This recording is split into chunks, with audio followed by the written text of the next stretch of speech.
Welcome to another edition of 42 Straight Years In. On my head update, I had a sub who told me that it appears that I'm running out of material on crackhead updates.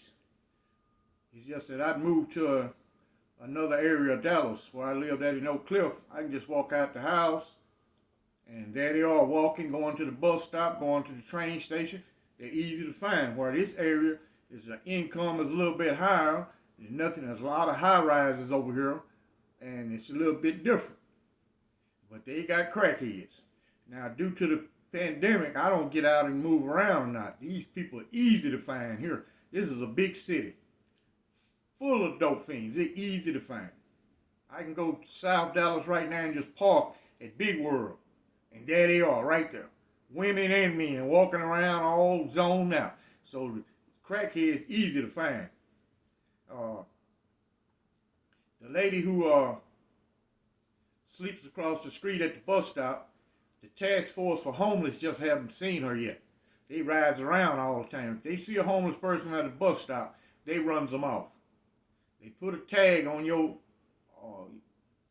property, and they give you, I think it says 7 days to vacate. If you don't, they come back with a truck and take all your stuff and throw it in the trash. It's a lot of, this area is not like Oak Cliff. Lots of white people live over here. Who you think living in these expensive high rises cost all this money? And they walking their dogs, they be jogging. One of those just haven't called in on it yet. And Dallas police would have come run over, or DART police, the transit police, or come run that lady away from that bus stop. Now why she want to hang out in East Dallas, I do not know. No homeless shelters over here. I don't know of no place in East Dallas where you can go and eat. They got churches over here, got food pantries, but those are non-perishable items they pass out. So you don't have nowhere to cook. That food won't do you no good. They just haven't seen her yet, or no one has called in on her, because they definitely would run her away from that bus stop. Now, I took her a cup of coffee. Now, what her problem is, I do not know. I don't ask people about their personal business. She got to bring it up to me. I ask no one no questions about their business. She going through some things, which like everyone else is going through some things. I don't know what her issues is. I never ask her. She ain't never tried to explain, and I'm not going to never ask her. But I don't know why you would want to camp here when you can't even eat over here. You go to South Dallas, you can camp out. It's a possibility you won't even get ran off over there. You got homeless people all over the place. And got a lot of places to eat there. And people ride up in cars and trucks and just pass out hot meals. So it's easy to survive in South Dallas if you don't have no money. People just gonna walk up and give you food, give you clothes. They got places where you can go shower. You can wash your clothes. Also, if the temperature is low, you can spend the night at our calling. They got a big shelter right there in South Dallas. Austin Street Shelter. It's on Hickory. And you can go there and get you a bed. They got Dallas Life Foundation. You can go there and get a bed. And it's another facility, I forget the name of it, but it's a large facility. So it's places where you can go inside and get warm and take you a shower. Now these people don't want to do that. If you homeless, you know about all these agencies, because homeless people talk among themselves. It's easy to find out. You can find that information out. But crackheads is easy to find in this city. But you know something that's amazing? I look around me and I look at people from other countries. They live better than the average American. They live better. I don't see not one of those. I ain't seen an Iranian or Indian guy or a Korean guy homeless. I've seen a few Asians homeless, Vietnamese, and I saw one Filipino chick. She real pretty. Some guy done threw her out the house. She was over in South Dallas. I thought she was Hispanic. I stopped because she was sitting there looking lost. I stopped and talked to her, and as soon as I got close, I can see her Asian features. And she said she was from the Philippines. I don't know, something that happened with her and the old man he done brought over here. he done threw her out of the house. But she was in the wrong neighborhood, and you don't know nobody. That is not the neighborhood you want to hang in. A female by herself, she finna have problems there. You might make it through the day, but at night over there, it's a whole different ball game. That's when the freaks really come out, at night. They got some streets over there dark and a son of a gun. Even though they got a police station over there, you see cop cars all the time. They don't seem to be able to stop anything. But these people here from other countries appear to be living the American dream. You got some Americans, they not living no American dream. They just American by birthright. They not living no dream at all. This pandemic clearly shows that most people is not prepared. The average person, he don't have 90 days worth of saving to survive on. Because most of the time he working a dead-end job that don't pay anything, so he can't save money. Look how these people were panicking that first 30 days of the pandemic when they sent no work, no nothing. Man, people were looking pitiful. I went in Walmart one day during peak hours. There were 20 people, if that, in this big Walmart. And that's unusual. If you see less than 100 in there, that's a miracle. And you got to go in there when he should stay home all night, 1 or 2 o'clock in the morning, just to keep it from being overcrowded. People were panicking. I was looking at a lady at the gas pump. She's putting $1.78 worth of gas in her car. Oh, she was acting mighty funny. She seen me filling mine up. And she started talking about, I need somebody to help me pay my bills. Oh, I mean, these old chicks is really stupid. Lady, come on. Your SMV is extremely low. Come on, man. No, come on. You ain't gonna, somebody gonna choose you for? Well, they gonna get one of these young pretty chicks who just as desperate as you is. Come on now. But I look around me, I see these foreign people, hard part, they got these stores in these inner city neighborhoods. They don't live in no inner city neighborhoods. Go out there to urban, good neighborhoods and stuff. That's where they live at. They beat Americans at their own game. Now they come here and live the American dream. They prosper. Where Americans gonna complain and think in entitlement. Think that somebody owe you something. You keep living your whole life, you'll be at the mall still complaining about somebody owe you something. There's nobody owe you anything. And nobody said it was going to be fair. It's definitely not fair. We got all these laws and rules and ordinances. Ain't nothing fair. You got some money, it may be fair to work in you can get the system to work in your behalf. But if you don't have money, you shit out of luck. And I was my buddy who I did the community post on, Bernadette Lee. It's a difference between this guy and what other people are talking about, convicted felon. This man is actual innocent of the crime. I got his court papers right here. I got sworn affidavits from the witnesses saying that this man did not shoot anyone. Also, even the trial judge explicitly said, I don't know what kind of trial this is. He said, I don't know what kind of evidence this is. Who investigated this case? That was the judge saying that himself. You know, so, but this guy don't have outside help. They got all these innocent projects, but sometimes they overloaded. You got to convince somebody at the Innocence Project to take your case.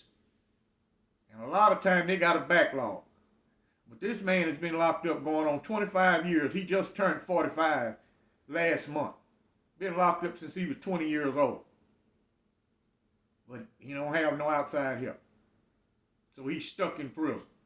Now, I'm going to direct my energy towards somebody who did not commit the crime. If you committed the crime and you complaining about you got too much time, but still you are guilty, in the penalty range for that crime, if it's a violent crime, it's 5 to 99 or life. The jury choose your punishment. If you want the jury to assess punishment, or you can let the trial judge assess the punishment, it's up to you. Now, if you are guilty of it, Well, even though you got a large sentence, you still within the punishment range. Now this guy is not guilty of the crime. I think I'm gonna direct my energy towards someone who actually didn't commit a crime than for somebody who talking about they got an excessive sentence. Now, contrary to what people popular belief, most inmates, people say they all say they didn't do the crime down. No, they don't. You must ain't been around inmates. Ask a guy who's been to prison. These guys sit around the day room on the rec yard. A lot of them be talking about their crime. That is not that they ain't never denied committing a crime. Now they looking at the situation like this. I committed a robbery as a first offender. I got 75 years. This other guy committed a robbery. He had a good lawyer. His family got money.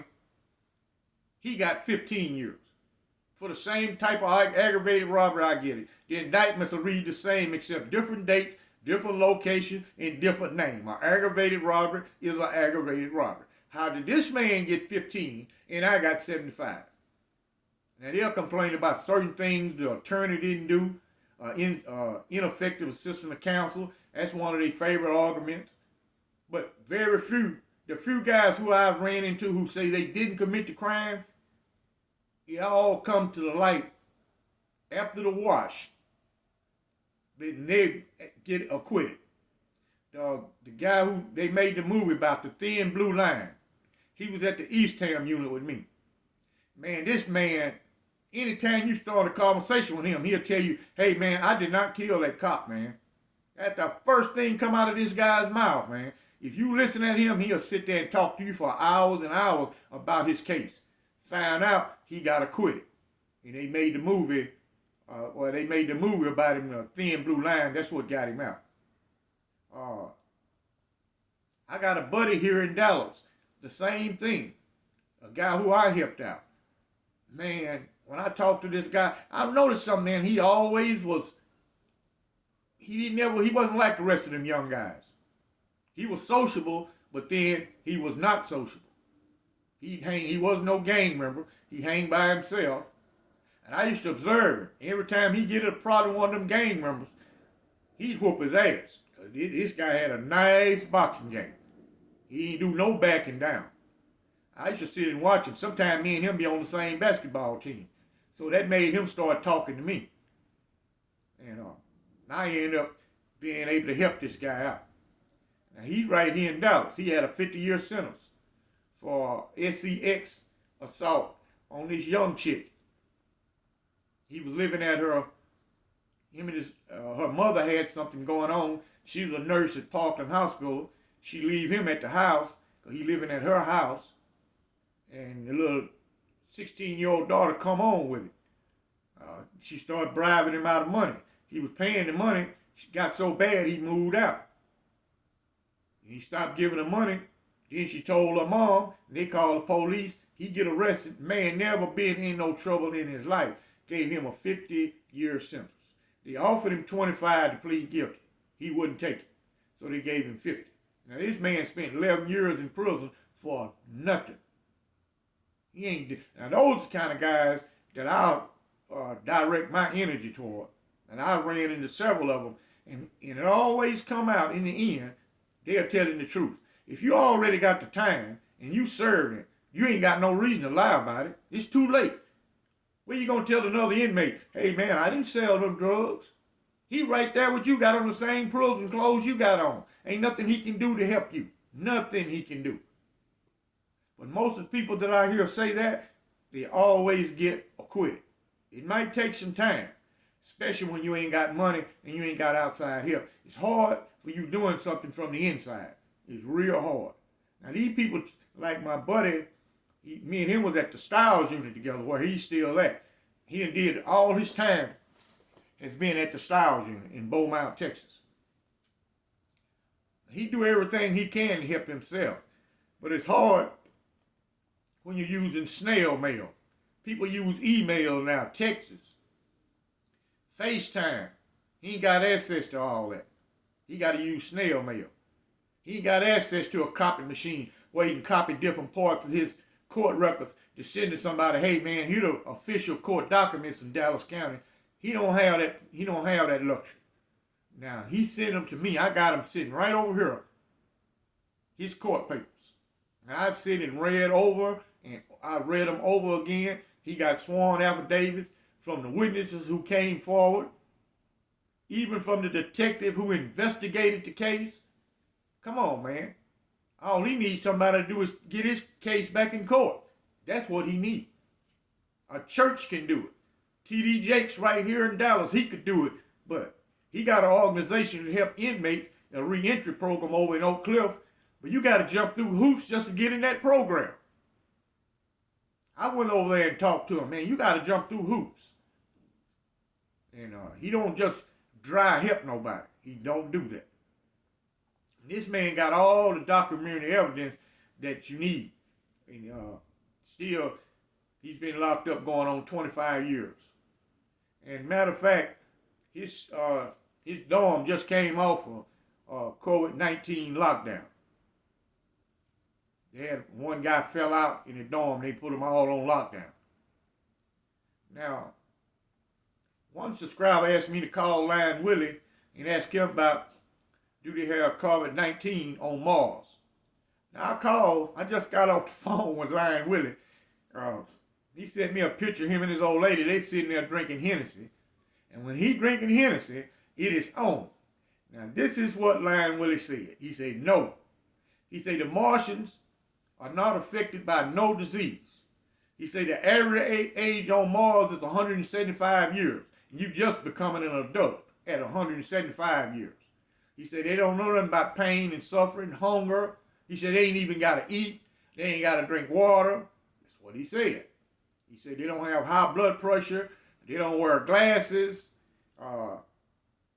He said, so it's impossible for them to have COVID-19. He said he was going to call and check, but he said right now he got a lot of cosmic interference, so he can't reach Mars. Cosmic interference. Go figure. Well, anyway, he'll be getting back with me later to give me some more info on the Martians. When he get full of Hennessy, loose lips will sink ships. I got to finish this video because I got to do my Patreon. Y'all like and subscribe. Keep your shanks ready. And let's ride.